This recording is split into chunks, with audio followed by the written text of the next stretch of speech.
우리는 세상 사람이 아닌 하나님의 사람입니다. 지금 여기 이곳에 우리를 하나님의 사람으로 직접 부르신 전능하신 하나님이 함께 하십니다. 주님은 산 같아서 여전히 그 자리에 계셔 우리와 함께 하시는 사랑의 하나님을 믿음으로 예배하는 이 시간 되기를 소망합니다. 이 시간 함께 찬양하겠습니다.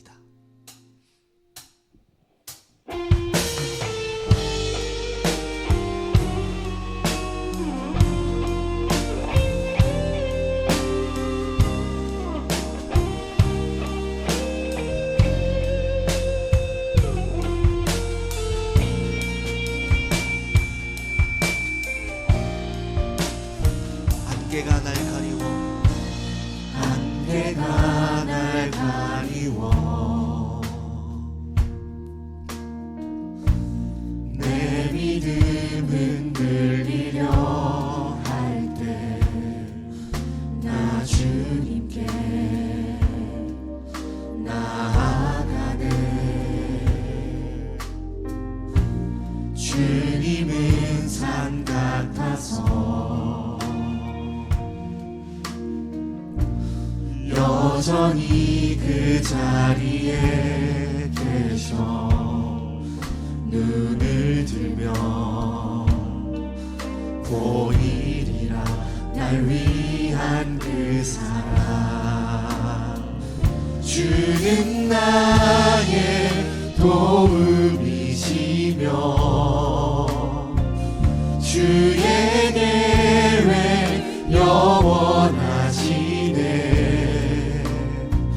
주의 위엄 앞에 믿음으로 순종해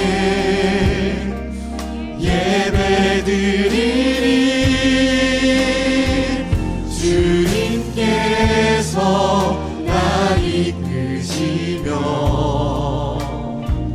주가 항상 함께 하시네 주의 사랑 안에 믿음으로 순종해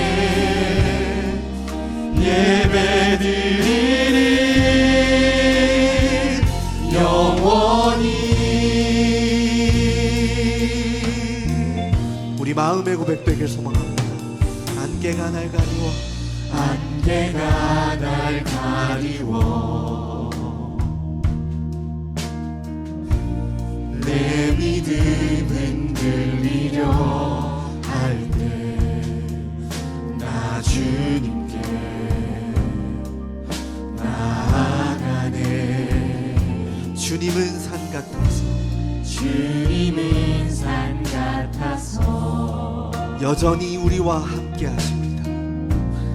여전히 그 자리에 계셔 눈을 들며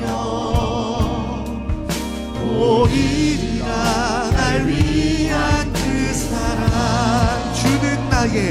주는 나의 도움이시며 주의 계획 영원하시네 주의 위엄 앞에 믿음으로 순종해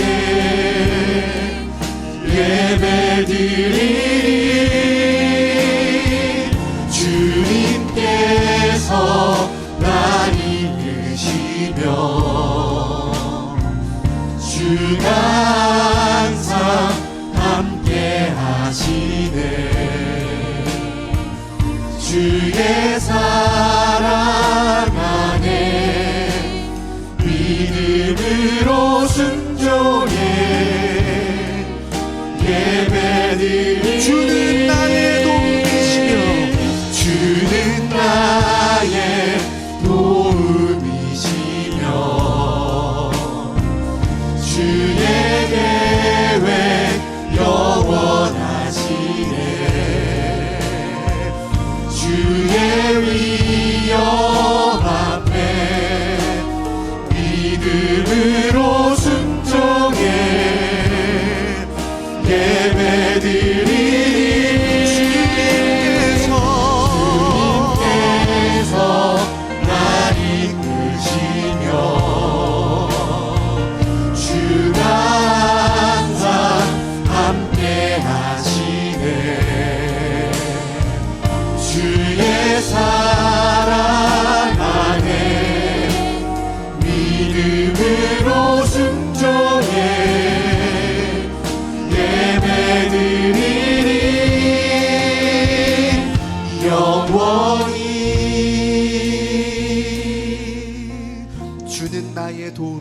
따라하시죠.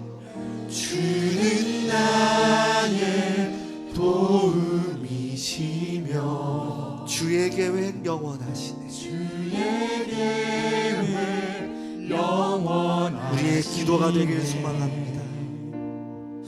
주의 위엄 앞에 믿음으로 순종해 예배드리리.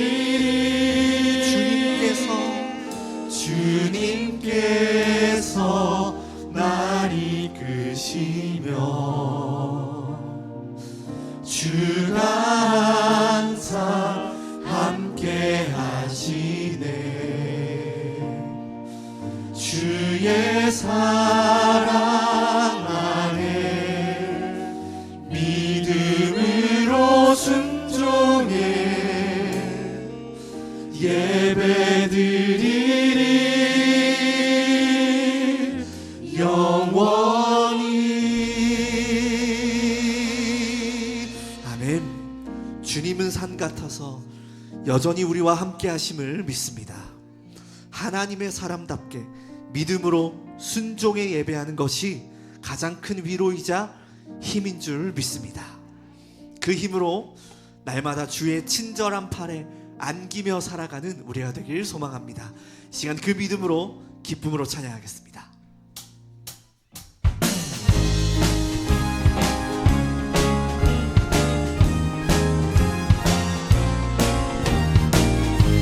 예배하는 힘으로 하나님의 팔에 안기며 나아가는 우리가 되길 소망합니다. 주의 친절한 팔에 안기세 우리 마음이 평안하리니 항상 기쁘고 복이 되겠네. 영원하신 팔에 안기세 주의 팔에 그 크신 팔에 안기세 주의 팔에 영원하신 팔에 안기세.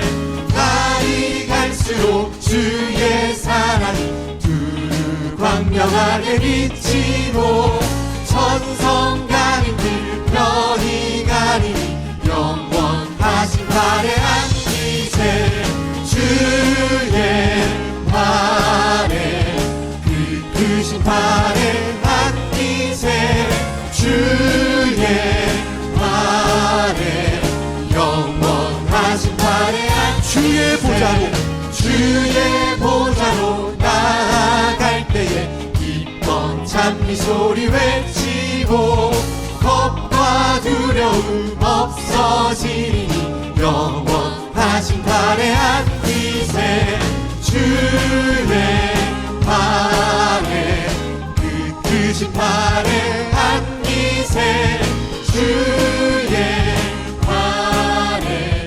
영원하신 주의 팔에 주의 팔에 그 크신 팔에 안기세 주의 팔에 영원하신 팔에 영원하신 팔에 안기세. 아멘.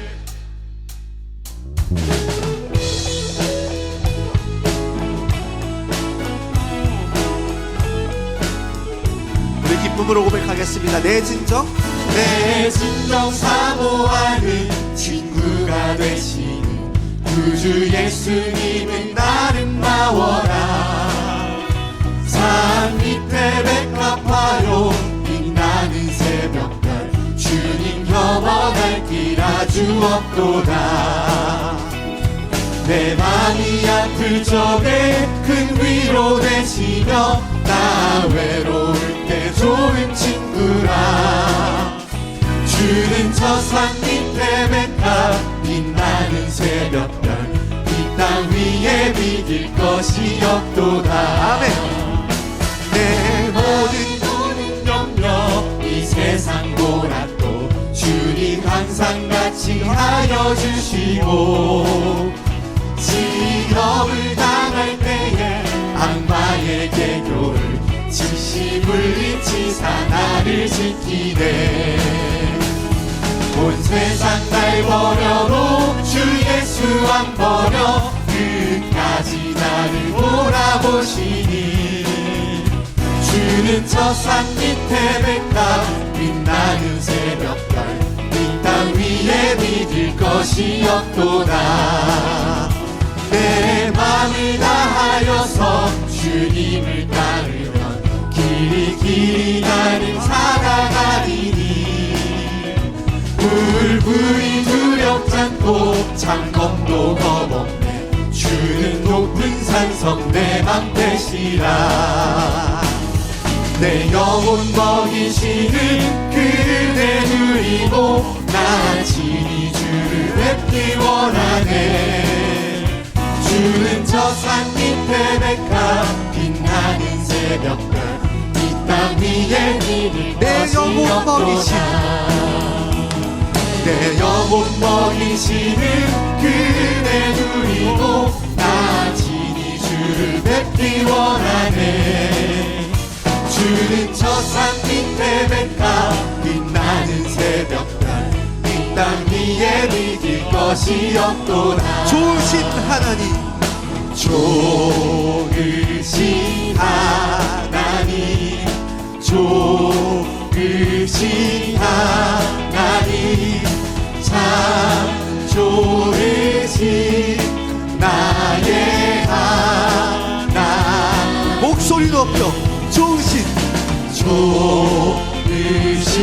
하나님 좋으신 하나님 참 좋으신 나의 하나님 더 큰 목소리로 좋으신 하나님 좋으신 하나님 참 좋으신 나의 하나님 좋으신 하나님 좋으신 하나님 좋으신 하나님 참 좋으신 나의 하나님 참 좋으신 나의 하나님 참 좋으신 나의 참 좋으신 나의 하나님 참 좋으신 나의 하나님 아멘. 좋으신 하나님께 우리 감사와 영광의 박수 드리겠습니다. 아멘. 좋으신 하나님이 나의 하나님, 우리의 하나님인 줄 믿습니다. 우리의 행위와 율법으로 구원받은 것이 아니라 하나님의 은혜, 곧 우리 주 예수 그리스도로 말미암아 구원받았음을 믿습니다. 이 시간 하나님의 사람답게 우리의 모든 것 되시는 예수 그리스도께 날마다 달려가는 우리가 되기를 소망합니다. 둯대를 향하여 믿음으로 찬양 올려드리겠습니다.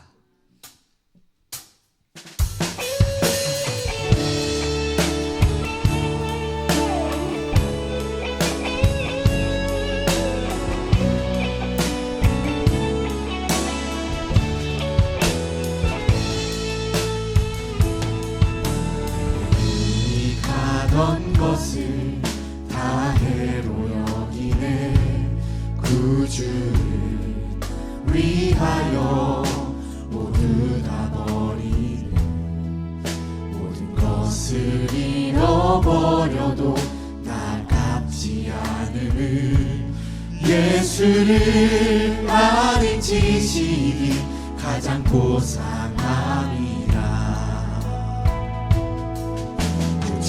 신뢰하지 않고 겸손한 마음으로 부활의 능력과 고난에 참여하며 그의 죽으심을 본받아 그리스도를 얻고 예수의 안에서 발견되려 함이라 롯데를 향하여 그리스도 예수 안에서 부름의 상을 위하여 달려가노라. 이전에 있는 것을 모두 잊어버리고 앞에 계신 그리스도께로 달려가노라. 내게 유익하던 것은 유익하던 것을 다 해로 여기네. 구주를 위하여 모두 다 버리네. 모든 것을 잃어버려도 나타지 않을 예수를 아는 지식이 가장 고상합니다. 죄를 신뢰하지 않고 겸손한 마음으로 부활의 능력과 고난에 참여하며 그의 죽으심을 본받아 그리스도를 얻고 예수의 안에서 발견되려 합니다. 롯데를 향하여 그리스도 예수 안에서 부름의 상을 위하여 달려가노라. 이전에 있는 것은 모두 잊어버리고 앞에 계신 그리스도께로 달려가노라. 율법에서 난 것이 아니요 율법에서 난 것이 아니 오직 그리스도를 믿는 믿음으로 난 것이라. 율법에서 난 것이 아니 오직 그리스도를 믿는 믿음으로 난 것이라. 롯데를 향하여 그리스도 예수 안에서 부름의 상을 위하여 달려가노라. 이전에 있는 것은 모두 잊어버리고 앞에 계신 그리스도께로 우리 두 손을 높이 들어 고백하겠습니다. 롯데를 향하여 그리스도 예수 안에서 부름의 상을 위하여 달려가노라. 이전에 있는 것은 모두 잊어버리고 앞에 계신 그리스도께로 이전에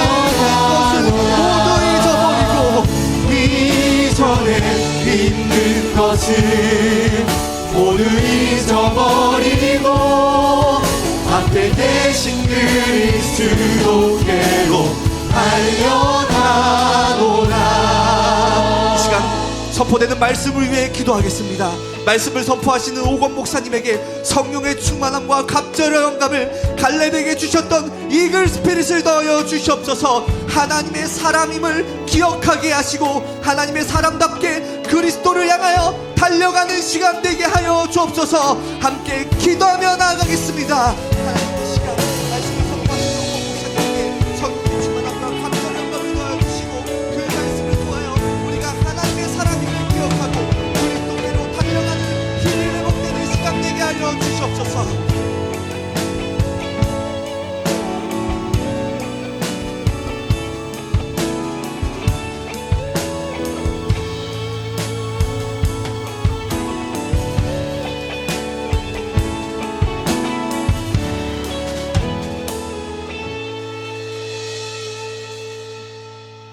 교회 소식 먼저 말씀드리겠습니다.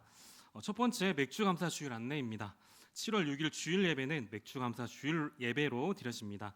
2025년 한 해의 상반기를 되돌아보면서 지금까지 지키시고 또 인도해 주신 하나님께 감사를 드리고 또 더 풍성히 채워주실 하반기를 기대하면서 감사의 예물을 준비하시길 바랍니다. 두 번째, 다음 세대를 위한 헌신 예배의 안내입니다. 이번 주 금요일 7월 4일 금요 기도회에는 하나님의 미래인 다음 세대를 위한 헌신 예배로 드립니다. 우리의 소중한 다음 세대를 위해 마음 모아 함께 기도하시며 참여해 주시길 바랍니다. 나머지 자세한 사항은 주보 6면을 함께 참고해 주시고, 오늘 은혜 받고 성취될 하나님의 말씀은 디모데후서 1장 9절입니다. 디모데후서 1장 9절 말씀입니다. 다 찾으신 줄 알고 다 같이 합독하겠습니다. 하나님이 우리에게 구원하사 거룩하신 소명으로 부르심은 우리의 행위대로 하심이 아니요 오직 자기의 뜻과 영원 전부터 그리스도 예수 안에서 우리에게 주신 은혜대로 하심이라. 아멘. 네, 다 함께 신앙 고백하시겠습니다. 주는 그리스도시요 살아계신 하나님의 아들이십니다. 아멘. 네, 옆에 계신 성도님들과 이렇게 인사하도록 하겠습니다. 하나님이 성도님을 선택하여 부르셨습니다. 네, 아멘. 네, 오늘 거룩하신 부르심이라는 제목으로 함께 말씀을 나누도록 하겠습니다. 지난 주일 담임 목사님께서 디모데전서 6장 11절에서 16절 말씀을 통해 너 하나님의 사람아 라는 제목으로 귀한 말씀을 전해 주셨습니다. 하나님의 사람이라는 그 호칭이 구약 시대에는 모세나 사무엘, 또 다윗과 엘리야와 같은 특별한 종들과 또 선지자들에게만 주어졌던 호칭들이었는데, 예수 그리스도 이후에는 모든 성도들에게 주어진 놀라운 영적 정체성이 되었다라고 말씀하셨습니다. 그리고 이 하나님의 사람은 하나님께 속한 사람, 하나님의 일을 하는 사람, 하나님의 능력을 드러내는 사람, 또 하나님께 영광을 올려드리는 사람이라는 네 가지의 의미가 담겨 있다라고 말씀하셨습니다. 특히 또 뭐라고 말씀하셨냐? 하나님께서 우리를 부르셨다라는 것은 지금의 내 모습과 상관없이 분명히 쓰시기 위해 부르셨다라고 말씀하시면서 스스로에게 한계를 만들지 말고 그리스도 예수의 권능을 힘입어서 언약적 도전을 하라고 말씀하셨습니다. 또한 하나님의 사람으로서 피해야 할 것들과 따라야 할 것들을 말씀하셨습니다. 성경적 물질관과 또 청지기 의식을 말씀하시면서 의와 경건과 믿음과 사랑과 인내와 온유를 따라야 한다라고 말씀하셨습니다. 특히 온유에 대해서 설명하실 때 항상 사람들을 이해하는 태도로 너그럽게 포용하는 것이다라고 말씀하셨습니다. 그리고 복음적 인간 관계가 회복되어야 한다라고 강조하시면서 이렇게 또 말씀을 하셨습니다. 가장 쉬운 수학은 내가 받은 상처를 계산하는 것이고 가장 어려운 수학은 내가 받은 은혜를 계산하는 것이다라고 말씀하시면서 복음 체질의 중요성을 말씀하셨습니다. 상처나 쓴뿌리에서 벗어나야 된다라고 말씀하셨습니다. 그리고 상대방을 바라볼 때 예수 그리스도의 눈으로 바라보라고 말씀하셨습니다. 그러면서 또 뭐라고 말씀하셨냐? 믿음의 선한 싸움을 싸우며 영생을 취해야 한다라고 하셨습니다. 그리고 신앙생활은 영적 싸움의 연속이고 이 싸움은 주님 재림하시는 그날까지 지속되는 영적 전쟁이라고 말씀하셨습니다. 그런데 담임 목사님께서 말씀하신 이러한 내용 이면에 중요한 사실이 하나 숨어 있었습니다. 그게 뭐냐? 바로 부르심입니다. 하나님이 우리를 부르셨다는 겁니다. 그럼 이 부르심이 뭐냐? 그 부르심의 본질과 근거가 정확히 뭐냐? 오늘 본문 말씀 디모데후서 1장 9절에 이 부르심의 본질을 명확하게 보여주고 있습니다. 하나님이 우리를 구원하사 거룩하신 소명으로 부르심은 우리의 행위대로 하심이 아니요 오직 자기의 뜻과 영원 전부터 그리스도 예수 안에서 우리에게 주신 은혜대로 하심이라. 우리의 행위대로가 아니라는 겁니다. 우리의 자격이나 어떠한 조건, 능력 때문이 아니라는 겁니다. 오직 하나님의 뜻과 영원 전부터 계획하신 그 은혜로 말미암은 거룩하신 부르심이다라는 겁니다. 오늘 저는 이 거룩하신 부르심의 진리를 역시나 오늘 소요리 문답과 함께 말씀을 드리려고 합니다. 이 소요리 문답이 뭐냐? 대체 뭐냐? 성경의 진리를 명확하고 간결하게 정리해서 우리의 신앙을 견고하게 세워주는데 굉장히 도움이 되는 겁니다. 언제부터였는지는 잘 모르겠지만 이 시대는 성경적 진리보다 개인의 경험이나 간증, 감정 등을 중시하는 경향이 생기고 말았습니다. 하지만 우리의 신앙은 어떠해야 되느냐? 변덕스러운 각 개인의 감정이나 주관적인 경험에 기초해서는 절대 안 된다라는 겁니다. 그 뿌리를 어디에 둬야 되냐? 반드시 하나님의 말씀인 이 성경에 하나님의 말씀의 뿌리를 두어야 된다는 겁니다. 특히 오늘 제가 말씀드릴 이 소요리 문답의 29번부터 32번까지는 우리가 어떻게 그리스도의 구속에 참여하게 되는지, 성령님이 어떻게 우리에게 역사하시는지, 그리고 부르심을 받은 자들이 받는 은덕들이 무엇인지를 성경적으로 명확하게 설명해 주고 있습니다. 오늘 이 말씀을 통해서 하나님의 거룩하신 부르심이 우리의 행위나 자격과 상관없이 오직 은혜로 주어진 것임을 확신하고 또 담대히 가시는 모든 현장마다 복음을 전하시고 또 하나님 나라 확장에 귀하게 쓰임받는 여러분들 다 되시기를 주님의 이름으로 축복합니다. 그럼 첫 번째, 성령의 효과적인 부르심입니다. 성령의 효과적인 부르심입니다. 하나님이 우리를 구원하사 거룩하신 소명으로 부르심은 우리의 행위대로 하심이 아니요 오직 자기의 뜻과 영원 전부터 그리스도 예수 안에서 우리에게 주신 은혜대로 하심이라. 서론에 말씀드린 것과 같이 우리의 부르심은, 우리를 불러주심은 우리의 행위대로 하심이 아니라는 겁니다. 오직 하나님의 뜻과 영원 전부터 그리스도 예수 안에서 주신 은혜대로 하심이라는 겁니다. 그럼 구체적으로 어떻게 우리가 이 거룩하신 부르심에 참여하게 되었냐는 겁니다. 바로 이 질문에 대한 답이 소요리 문답 29번에서 이렇게 묻고 있습니다. 우리는 어떻게 그리스도가 값주고 사신 구속의 참여자들이 됩니까? 그에 대한 대답은 우리는 그것을 우리에게 효력 있게 적용하시는 그의 성령으로 말미암아 그리스도가 값주고 사신 구속의 참여자들이 됩니다. 이렇게 대답을 하고 있는데요. 예수님이 십자가에서 이루신 구원이 성령의 특별한 역사하심으로 우리에게 실제로 적용된다라는 겁니다. 다시 말씀드리면 예수 그리스도의 십자가의 구원이 객관적으로는 완성된 건 맞는데 주관적으로 우리의 개개인에게 적용되는 것은 성령의 역사가 있어야만 된다는 겁니다. 다시 말해서 예수님이 모든 사람을 위해 십자가에 달리셨지만 그 구원이 실제로 내 마음에 와닿게 되는 것은 성령이 특별히 역사하셔야만 가능한 일이라는 뜻입니다. 그럼 성령이 구체적으로 어떻게 그리스도의 구속을 우리에게 적용하시느냐? 그 질문에 대한 답 역시 소요리 문답 30번에서 알려주고 있습니다. 성령님은 우리의 효과적인 부르심을 통해 우리 안에 역사하는 믿음을 주시고 그로 인해 우리를 그리스도와 연합시키심으로 그리스도가 값주고 사신 구속을 우리에게 적용하십니다. 다시 한번 말씀드리겠습니다. 성령님은 우리의 효과적인 부르심을 통해 우리 안에 역사하는 믿음을 주시고 그로 인해 우리를 그리스도와 연합시키심으로 그리스도가 값주고 사신 구속을 우리에게 적용하십니다. 바로 성령 하나님의 효과적인 부르심을 통해서라는 겁니다. 여기서 효과적인 부르심이라는 게 무슨 말이냐?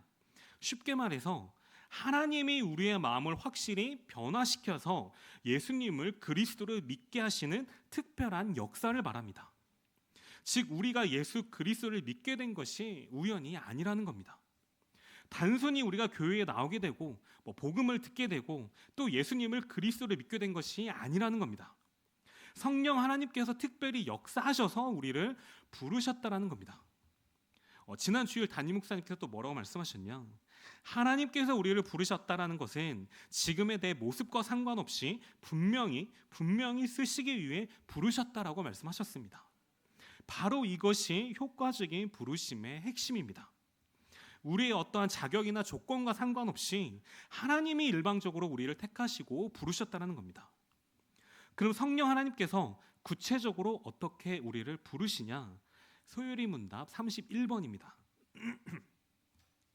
효과적인 부르심이란 하나님의 영의 사역인데 성령님이 우리에게 죄와 비참을 각성시키고 우리의 마음에 그리스도를 아는 지식을 비추어 주시고 우리의 의지들을 새롭게 하심으로 복음 안에서 값없이 제시된 그리스도를 영접할 수 있도록 설득하시고 또한 그렇게 할 수 있도록 해 주시는 것입니다라고 대답하고 있습니다.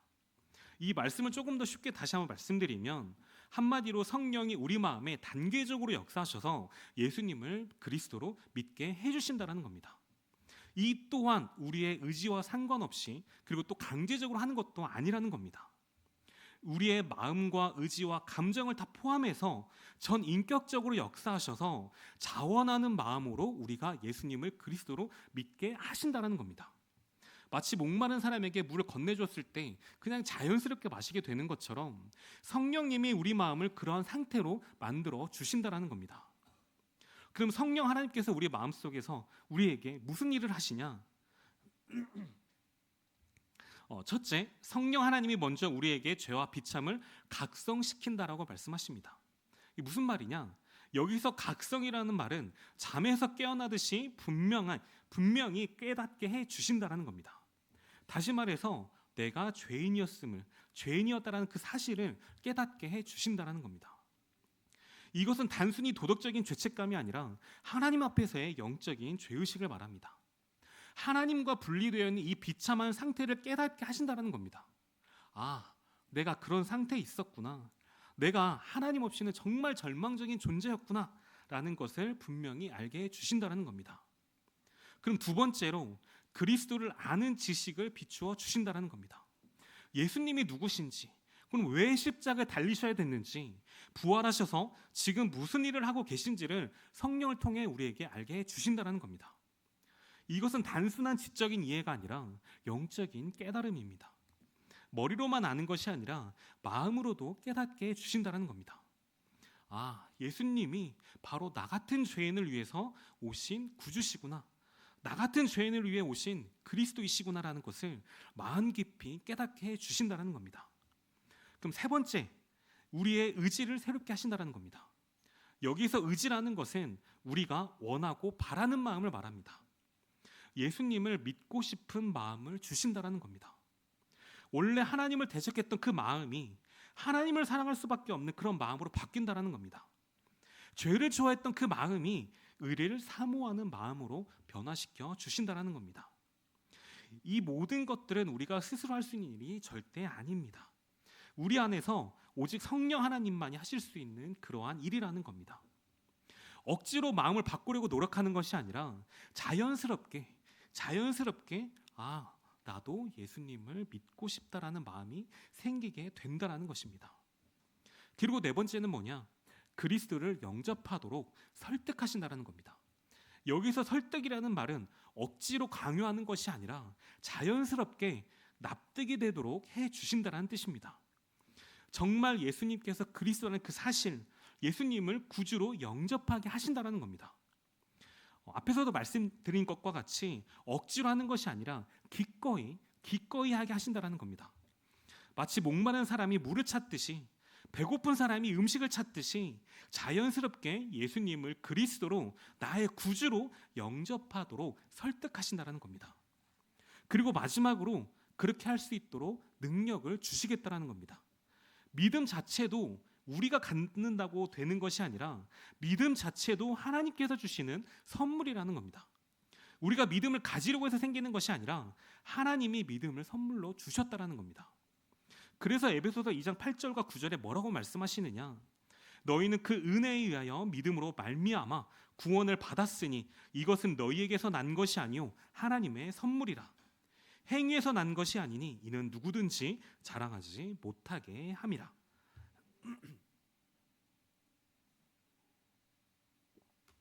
죄송합니다. 제가 약간 감기 기운이 있어가지고 목이 자꾸 메이네요. 이것이 바로 효과적인 부르심입니다. 효과적인 부르심은 성령이 직접 역사하셔서 우리의 마음을 열어주시고 그리스도를 영접하게 하시는 겁니다. 한마디로 구원은 처음부터 끝까지 누가 하는 거냐? 하나님이 하시는 일이라는 겁니다. 우리의 공로나 노력이 전혀 들어갈 자리가 없다라는 겁니다. 이것을 이해하게 되면 우리는 더 이상 자신의 자격이나 상태를 걱정할 필요가 없게 됩니다. 왜냐하면 구원은 우리의 자격과 상관없이 하나님께서 일방적으로 베푸시는 은혜이기 때문입니다. 사도행전 16장 14절에 보니까 두아디아시에 있는 두아디라시에 있는 자색 옷감 장사로서 하나님을 섬기는 루디아라는 한 여자가 말을 듣고 있을 때 주께서 그 마음을 열어 바울의 말을 따르게 하신지라. 루디아는 이미 하나님을 섬기는 사람이었습니다. 나름대로 신앙인의 삶을 살고 있었던 거죠. 그런데 바울이 전하는 복음을 듣긴 들어도 처음에는 그냥 지나칠 수도 있었을 수도 있습니다. 그런데 루디아는 달랐습니다. 뭐가 달랐냐? 주께서 그의 마음을 열어주셨다라고 분명히 말씀합니다. 루디아가 스스로 마음을 연 것이 아니라 주께서 마음을 열어주셨다라고 말씀합니다. 여기서 마음을 열어주셨다라는 말이 바로 소요리 문답에서 말하는 효과적인 부르심의 핵심입니다. 하나님이 그녀의 죄와 비참을 깨닫게 하셨고 그리스도를 아는 지식을 비추어 주셨고 의지를 새롭게 하셔서 자연스럽게 복음을 받아들이게 하신 거라는 겁니다. 이것이 바로 효과적인 부르심입니다. 하나님이 직접 역사하시지 않으면 아무도 진정한 복음을 받아들일 수 없다라는 겁니다. 바로 제가 그 하나님의 주권적인 선택에 산 증거입니다. 저는 처음부터 끝까지 정말 자격이 없던 사람 중에 한 명이었습니다. 물론 모태신앙으로는 자라왔지만 믿음이 부족했던 것도 사실이고 목사라고 하는 것은 제 인생에 있을 수 없는 일이라고 생각을 했습니다. 그래서 20년이 넘게 한 25년, 30년 가까이 나는 목사가 안 될 거라고 옆에서 기도하시는 어머니께 계속해서 졸랐습니다. 그런 기도하시면 절대 안 된다. 네, 하지만 제가 여기서 이 이후에 어떠한 일이 있었는지 30년 얘기를 다 할 수는 없으니 그럼에도 불구하고 하나님께서는 시간이 지나 저를 선택하셨고 저를 불러주셔서 신학교까지 갈 수 있도록 인도해 주셨습니다. 하지만 이 신학교에 가서도 초반에는 여전히 확신보다는 불신이 앞섰던 사람이었습니다. 그래서 동기들과 뭐라고 얘기를 하면 나눴냐? 나중에 죽어서 천국에 갔는데 하나님이 너한테 난 너 부른 적 없는데 하고 얘기하시면 어떡하나 라는 생각도 가지고 살았을 정도였습니다. 하지만 그럼에도 불구하고 제 인생을 다 말씀드릴 수는 없지만 그럼에도 불구하고 끝까지 포기하지 않으시고 하나님께서는 효과적인 부르심으로 불러주셔서 지금 이 자리까지 세워주신 줄 믿습니다. 이게 뭐냐? 바로 하나님의 주권적인 선택이라는 겁니다. 다시 말씀드리겠습니다. 우리의 자격이나 능력이나 어떠한 상태와도 상관없이 하나님께서 일방적으로 선택하시고 우리를 불러서 이 자리에 앉혀주셨다는 겁니다. 그렇기 때문에 우리는 더 이상 우리의 부족함을 걱정할 필요조차 없다는 겁니다. 그럼 바울을 다시 한번 보시겠습니다.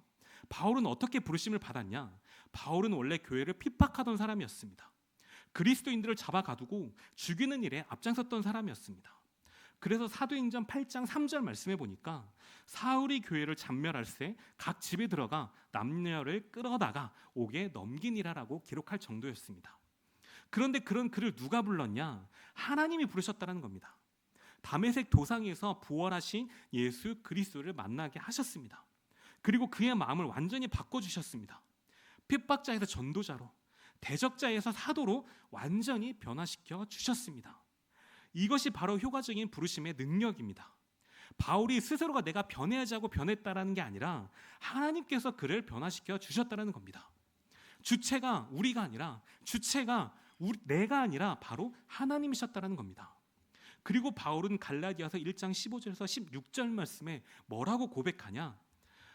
그러나 내 어머니의 태로부터 나를 택정하시고 그의 은혜로 나를 부르시니가 그의 아들을 이방에 전하기 위하여 그를 내 속에 나타내시기를 기뻐하셨을 때에 내가 곧 혈육과 의논하지 아니하고. 한마디로 바울이 모태로부터 택정되었다는 겁니다.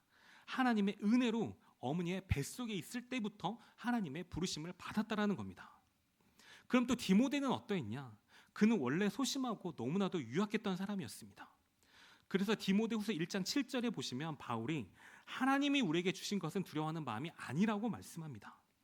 디모데가 얼마나 소심하고 얼마나 두려운 마음을 가지고 살았었는지 우리가 알 수 있습니다. 그런 디모데임에도 불구하고 누가 불렀냐? 하나님이 직접 불러서 담대한 지도자로 세우셨다는 겁니다. 그리고 디모데전서 4장 13절 말씀해 보니까 바울은 디모데에게 내가 이를 때까지 읽는 것과 권하는 것과 가르치는 것에 전념하라고 명령합니다. 또한 디모데후서 2장 2절 말씀에 보니까 또 내가 많은 증인 앞에서 내게 들은 바를 충성된 사람들에게 부탁하라. 그들이 또 다른 사람들을 가르칠 수 있으리라라고 얘기하고 있습니다. 하나님이 이 소심하고 두려움에 떨고 유약했던 이 디모데를 어떻게 바꾸셨냐? 교회의 교사로 또 교회의 지도자로 세우셨다는 겁니다.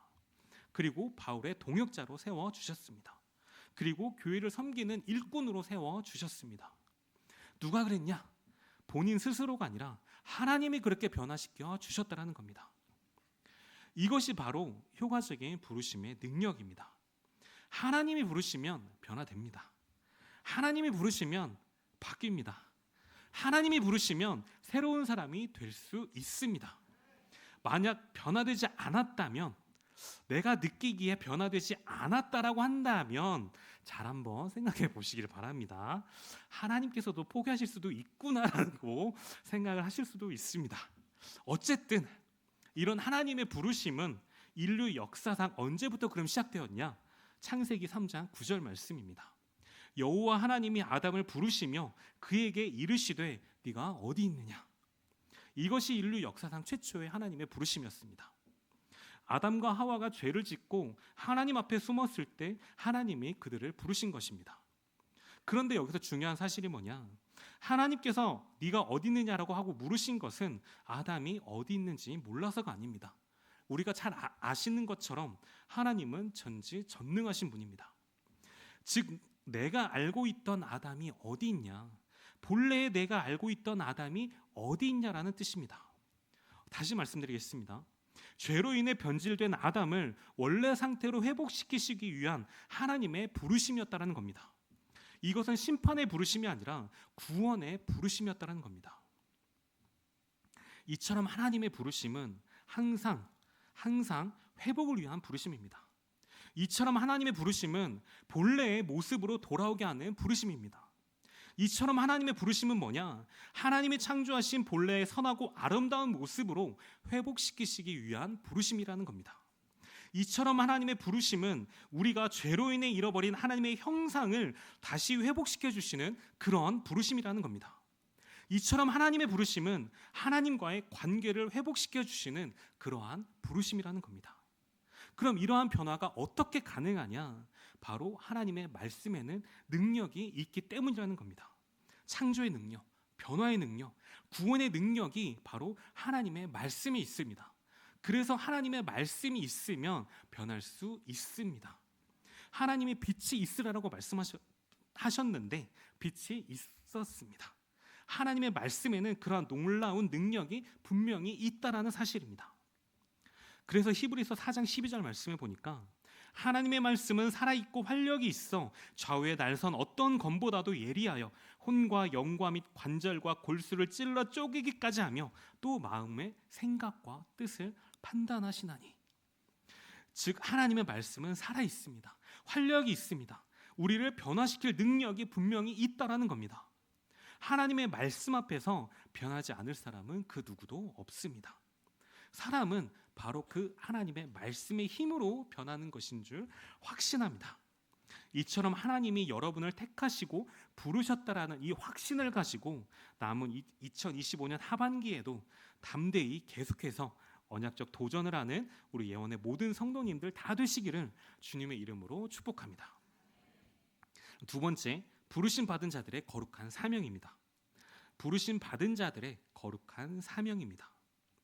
그럼 하나님께서 우리를 이렇게 특별하게 불러주신 그 이유가 뭐냐? 단순히 죄와 저주와 고통에서 구원해 주시려는 것만이 목적이 아니었습니다.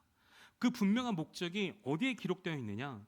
베드로전서 2장 9절 말씀에 보니까 그러나 너희는 택하신 족속이요 왕같은 제사장들이요 거룩한 나라요 그의 소유가 된 백성이니 이는 너희를 어두운 데서 불러내어 그의 기이한 빛에 들어가게 하시니에 아름다운 덕을 선포하게 하려 하심이라. 아름다운 덕을 선포하게 하려 하심이라. 이게 바로 하나님께서 우리를 부르신 목적이라는 겁니다. 하나님의 아름다운 덕을 선포하게 하시기 위해서 우리를 부르셨다라는 겁니다. 다시 말씀드려서 생명을 살리기 위해 우리를 불러주셨다라는 겁니다. 우리가 구원받은 목적은 다른 사람들의 구원을 위해서라는 겁니다. 개인의 구원에서 끝나는 것이 아니라 우리의 주변 사람들, 또 우리의 가족들, 또 우리의 이웃들에게까지 이 복음이 반드시 흘러가야만 한다라는 겁니다. 그리고 여기서 아름다운 덕이라는 이 표현은 헬라어로는 아레테라고 하는데, 이것은 탁월함, 덕목, 또 미덕을 의미한다라고 합니다.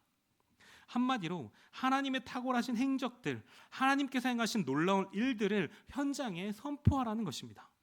하나님이 우리를 어떻게 어둠에서 불러내셨는지, 어떻게 죄와 사망에서 구원을 해주셨는지, 어떻게 예수님이 그리스도로 이 땅에 오셔서 우리를 위해 어떠한 놀라운 일을 행하셨는지를 사람들에게 가서 알려주라고, 선포하라고 하시는 것입니다. 그럼 우리가 이 거룩한 사명을 그럼 어떻게 감당할 수 있냐? 바로 하나님이 우리에게 특별한 은덕들을 주셨기 때문에 감당할 수 있다라는 겁니다. 소요리문답 32번입니다.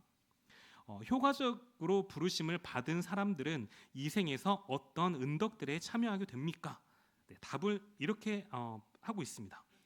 효과적으로 부르심을 받은 사람들은 이 생에서 칭의와 양자와 성화와 이 세상에서 동반되거나 또는 그것들로부터 흘러나오는 여러 은덕들에 참여하게 됩니다.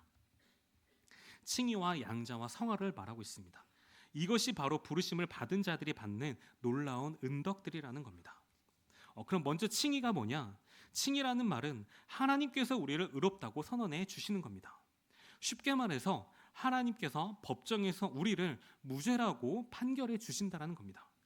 우리가 실제로는 분명히 죄인은 맞는데 하나님이 예수님의 의로우심을 우리에게 입혀 주신다는 겁니다. 그리고 이것은 일회적인 선언입니다. 한번 의롭다함을 받으면 우리는 영원히 의롭다함을 받은 상태가 된다는 것입니다. 이 또한 우리의 노력이나 어떠한 행위에 상관없이 오직 예수 그리스도의 십자가의 대속과 부활로 주어지는 하나님의 선물이라는 겁니다. 그 다음은 양자입니다. 양자라는 말은 하나님의 자녀로 삼아 주시겠다는 겁니다. 쉽게 말해서 우리가 하나님과 정말 상관없이 살아가던 사람들이었는데도 불구하고 이제는 하나님께서 하나님의 자녀로 친자녀를 삼아 주셨다는 겁니다. 이것은 법적 지위의 변화를 말합니다. 하나님이 우리를 영적인 한 가족으로 받아들여 주셨다는 겁니다. 그래서 이제 우리는 하나님을 어떻게 부를 수 있냐? 아빠, 아버지라고 부를 수 있게 되었다는 사실입니다. 하나님 나라의 상속자가 되었다는 뜻입니다. 다시 말해서 모세가 애굽의 왕자로 입양되어서 왕실의 모든 권리와 특권을 누렸던 것처럼 우리도 하늘 아버지의 모든 특권을 그대로 똑같이 온전히 누릴 수 있는 하나님의 자녀가 되었다는 사실입니다. 네, 마지막으로 성화입니다. 성화라는 말은 점점 더 거룩해져 가는 과정을 말합니다.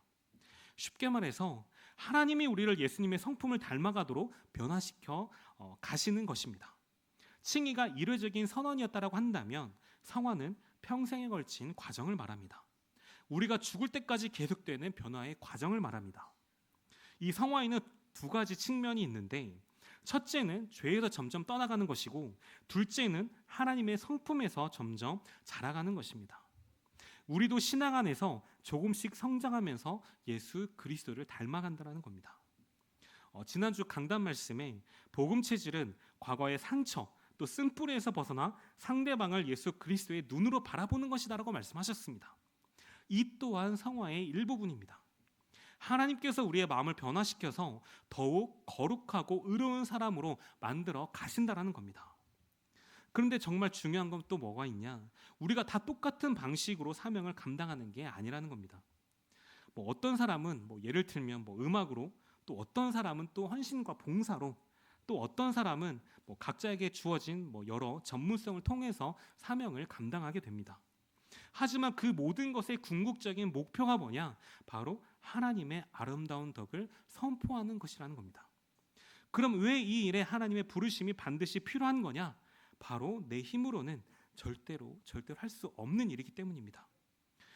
생명을 살리는 일은 영적 전쟁이기 때문이라는 겁니다.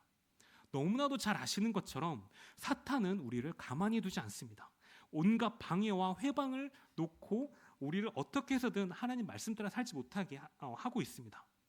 그렇기 때문에 한마디로 하나님이 함께하지 않으면 할 수 없는 일이기 때문에 하나님의 부르심이 반드시 필요하다는 사실입니다. 지난 주일 강단 말씀에 신앙생활은 영적 싸움의 연속이다. 그래서 우리의 싸움은 뭐냐? 혈과 육에 대한 것이 아니라 정사와 권세와 이 어둠의 세상 주관자들과 하늘에 있는 악의 영들과의 영적 싸움이다라고 말씀하셨습니다. 그렇기 때문에 이 마귀 사탄과의 싸움을 대충 싸워서는 안 된다라는 것입니다. 그렇기 때문에 이 영적 전쟁에서 승리하려면 하나님의 능력이 반드시 필요한 것입니다. 우리는 할 수 없지만 지금 나와 함께 하시는 하나님 아버지께서는 분명히 하실 수 있습니다. 약한 우리를 부르셔서 강하게 하시는 분이 누구냐? 바로 우리의 아버지 되신 하나님이신 줄 믿습니다. 부족한 우리를 통해서도 하나님은 하나님의 이 놀라운 일들을 하나님의 정확한 시간표에 맞추어서 이루어 가고 계시는 줄 믿습니다. 고린도전서 1장 27절에서 29절 말씀해 보니까 그러나 하나님께서 세상에 미련한 것들을 택하사 지혜 있는 자들을 부끄럽게 하시려고 세상에 악한 것들을 택하사 강한 것들을 부끄럽게 하려 하시며 하나님께서 세상에 천한 것들과 멸시받는 것들과 없는 것들을 택하사 있는 것들을 폐하려 하시나니 이는 아무 육체도 하나님 앞에서 자랑하지 못하게 하려 하심이라. 아무 육체도 하나님 앞에서 자랑하지 못하게 하려 하심이다라고 말씀하십니다. 무슨 말이냐? 우리가 잘나거나 능력이 많아서가 절대 아니라는 겁니다. 그럼 뭐냐? 오직 하나님의 놀라우신 은혜라는 겁니다. 그럼 이제 우리는 어떻게 살아야 되냐? 이 놀라운 부르심을 받은 우리는 이제 다른 사람들을 위해 살아야만 한다라는 겁니다. 개인적인 구원에 만족하지 않고 하나님의 아름다운 덕을 선포하는 예수 그리스도의 증인으로 살아야 된다는 것입니다. 이 사명은 바울과 디모데 같은 또한 어떠한 특별한 사람에게만 주어지는 것이 절대 아닙니다. 모든 그리스도인들에게 똑같이 주어진 사명이라는 겁니다. 부르심을 받은 모든 성도님들은 사명자인 줄 믿습니다.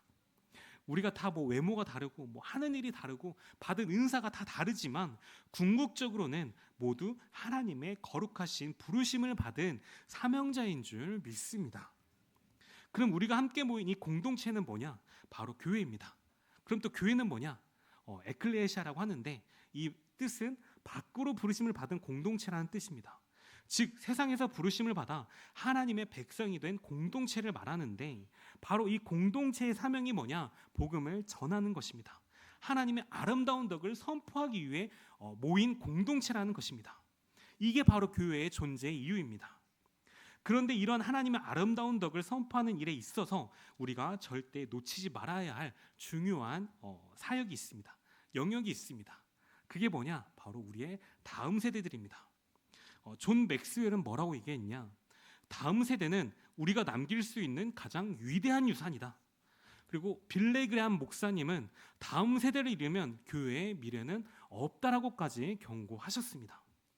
디모데후서 2장 2절 말씀 다시 말씀드리면 또 네가 많은 증인 앞에서 내게 들은 말을 충성된 사람들에게 부탁하라. 그들이 또 다른 사람들을 가르칠 수 있으리라고 말씀했듯이 복음의 계승은 세대를 이어가면서 지속되어야만 합니다. 바로 이러한 마음으로 우리 다음 세대 위원회에서는 7월과 8월 다음 세대의 계절이라는 이름으로 하나님의 거룩하신 부르심을 분명히 깨닫고 또한 응답받을 수 있도록 집중적으로 사역을 해보려고 하고 있습니다. 그런데 이게 비단 다음 세대 위원회에 속한 분들만의 일이냐? 그게 절대 아니라는 겁니다. 이 우리 교회의 모든 성도님들이 함께 기도하고 동참해야 할 교회 공동체의 거룩한 사명인 줄 확신합니다. 아멘 하셨죠? 네. 다시 한번 읽어드리겠습니다. 비단 다음 세대 위원회에만 속한 분들의 일이 아니라 우리 교회의 모든 성도님들이 함께 기도하고 동참해야 할 교회 공동체의 거룩한 사명인 줄 믿습니다. 그래서 우리 다음 세대가 단순히 교회에 출석만 하는 그런 아이들이 아니라 그런 후대들이 아니라 하나님의 효과적인 부르심을 받아서 진정한 믿음의 사람으로 세워질 수 있도록 여러분들의 뜨거운 기도와 관심과 그리고 많은 후원들 부탁드리겠습니다. 그래서 이 일을 위해서 이 거룩한 사명을 위해서 이번 주 금요일 날 금요 기도회를 다음 세대의 헌신 예배로 드립니다. 제가 기억하는 선에서 우리 예원교회 역사상 아마 처음 있는 일이 아닌가 싶습니다. 네, 처음이라고 하는 것은 뭔가 특별하잖아요. 그만큼 하나님께서 우리 교회에 새로운 역사를 열어가고 계시는 줄 확신합니다. 그래서 이 자리에 참석하신 여러분 모두는 이번 주 금요일 날 다음 세대 헌신 예배에 꼭 참석하셔서 우리의 후대를 위해 함께 기도하고 함께 헌신하고 함께 다짐하는 귀한 시간 다 되시기를 바랍니다. 감사합니다. 하나님께서 우리의 예언의 다음 세대들을 통해 어떠한 놀라운 일들을 계획하고 계신지를 함께 기대해 주시길 바랍니다. 이것이 바로 우리 예언의 모습이어야 하는 줄 믿습니다. 그래서 지난 주일 담임 목사님께서 뭐라고 말씀하셨냐? 갈렙처럼 믿음의 눈을 가지고 약속의 땅을 향해 언약적 도전을 하는 사람이라고 말씀하셨는데 바로 이것이 부르심 받은 자의 모습인 줄 압니다. 그래서 우리 모두는 정말 개인적인 구원에 만족하지 않고 하나님 나라 확장을 위해서 언약적 도전을 하는 사람인 줄 믿습니다. 그래서 그 땅을 우리에게 주시리라는 그 확신을 가지고 담대히 나가시는 여러분들인 줄 믿습니다. 그래서 정말 이러한 부르심 받은 자의 거룩한 사명을 굳게 붙잡고 하나님의 아름다운 덕을 선포하는 우리 예언의 모든 성도님들 다 되시기를 주님의 이름으로 축복합니다. 네, 결론입니다. 존 버년이 쓴 철로 역정이라는 책이 있습니다. 그 책에는 크리스천이라는 주인공이 나옵니다. 그는 등에 무거운 짐을 지고 있었고요. 또 바로 죄의 짐이었습니다. 그 짐이 너무 무거워서 날마다 견딜 수가 없었습니다. 그러던 어느 날 그가 십자가 앞에 이르렀을 때 놀라운 일이 일어났습니다. 등에 지고 있던 무거운 짐이 굴러 떨어지면서 사라져버린 것이었습니다. 그 순간 크리스천은 말할 수 없는 기쁨과 해방감을 느꼈습니다. 바로 이것이 오늘 말씀드린 하나님의 거룩하신 부르심의 능력입니다. 일대지에서 말씀드린 것과 같이 성령의 효과적인 부르심, 하나님이 우리 마음을 확실히 변화시켜서 예수님을 그리스도를 믿게 하신 그 역사가 바로 이것인 줄 믿습니다. 그런데 여기서 끝나지 않았습니다. 이 크리스천은 자신이 경험한 이 놀라운 구원과 해방과 이 십자가의 능력을 다른 사람들에게도 전해야겠다라는 사명감을 느꼈습니다. 아직도 죄의 짐을 지고 고통받고 있는 사람들이 너무나도 많았기 때문이라는 것입니다. 그래서 그는 어떻게 했느냐? 천성을 향해 가는 그런 모든 여정 속에 자신이 경험한 이 구원의 기쁨과 확신을 증거하며 살았습니다. 이것이 바로 거룩한 부르심을 받은 자의 삶이라는 것입니다. 이대지에서 말씀드린 것과 같이 먼저 자신이 하나님의 은혜로 구원받았다는 사실을 깨닫는 것입니다. 그리고 이 놀라운 은혜를 다른 사람들에게도 전하는 것입니다. 개인적인 구원에서 끝나는 것이 아니라 하나님의 아름다운 덕을 선포하는 사명자로 살아가는 것입니다. 우리가 반드시 기억해야 될 것이 뭐냐? 우리의 부르심이 우리의 자격이나 능력이나 어떠한 상태로가 결코 아니라는 겁니다. 오직 하나님의 은혜 때문인 줄 믿습니다. 영원전부터 그리스도 예수 안에서 계획하신 하나님의 놀라우신 사랑 때문인 줄 믿습니다. 이것을 깨달으면 우리는 더 이상 우리의 부족함을 걱정하지 않아도 된다라고 말씀드렸습니다. 그리고 성령의 효과적인 부르심으로 그리스도와 연합하게 된 우리는 이제 칭의와 양자와 성화의 놀라운 은덕을 누리면서 살아가게 됩니다. 하나님께서 우리를 법정에서 무죄라고 선언해 주셨고 하나님의 친자녀로 삼아 주셨습니다. 그리고 날마다 예수 그리스도의 성품을 닮아가도록 변화시켜 가고 계신다라는 겁니다. 이제 우린 그럼 어떻게 살면 되냐? 하나님의 거룩하신 부르심을 받은 택하신 백성이라는 이 정체성 안에서 흔들림 없이 견고하게 서 있으면서 살아가면 됩니다. 그렇게 될 때 우리는 담대히 하나님의 아름다운 덕을 선포할 수 있습니다. 또한 우리의 삶의 모든 영역에서 세상과는 구별된 거룩한 삶을 사시는 여러분들 다 되시기를 바랍니다.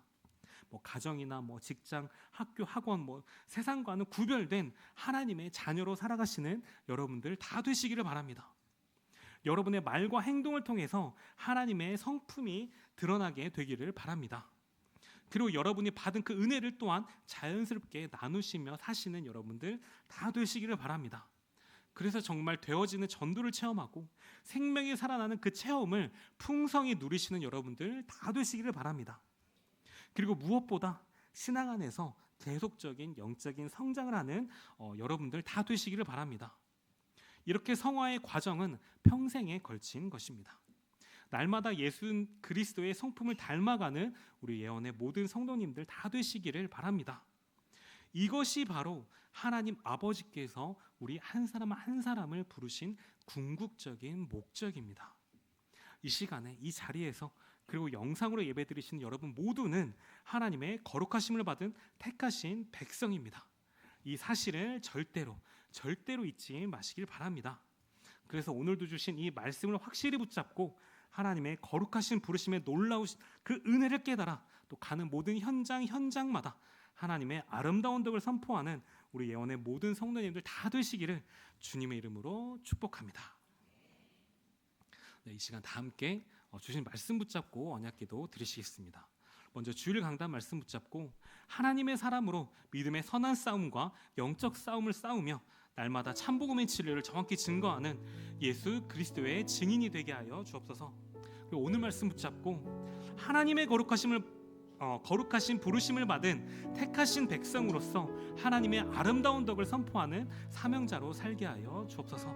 마지막으로 담임 목사님의 모든 사역과 또 특별히 진행되어지는 다음 세대를 위한 헌신 예배 그리고 예언의 모든 환우들의 치유를 위해서 이 시간 다 함께 기도하도록 하겠습니다. 하나님 아버지 감사드립니다. 오늘도 주신 말씀을 통해 우리가 누구인지 다시 한번 정체성을 다시는 감사드립니다.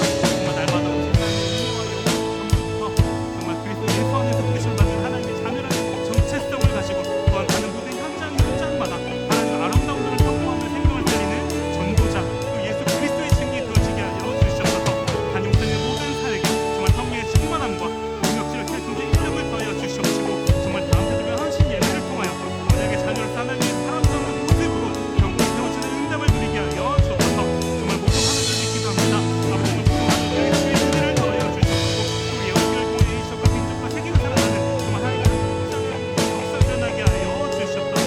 아버지 성대 교회가 정말 말씀을 교회 도와주게 하여 주시옵소서. 불신에 따라 아버지 원하시는 성을 가는 교회로 모든 성을 도와주게 하여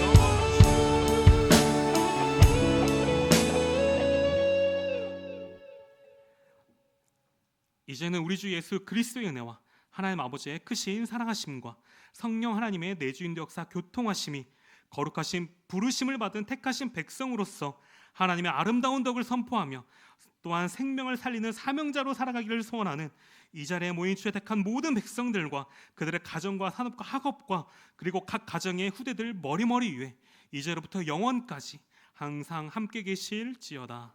아멘.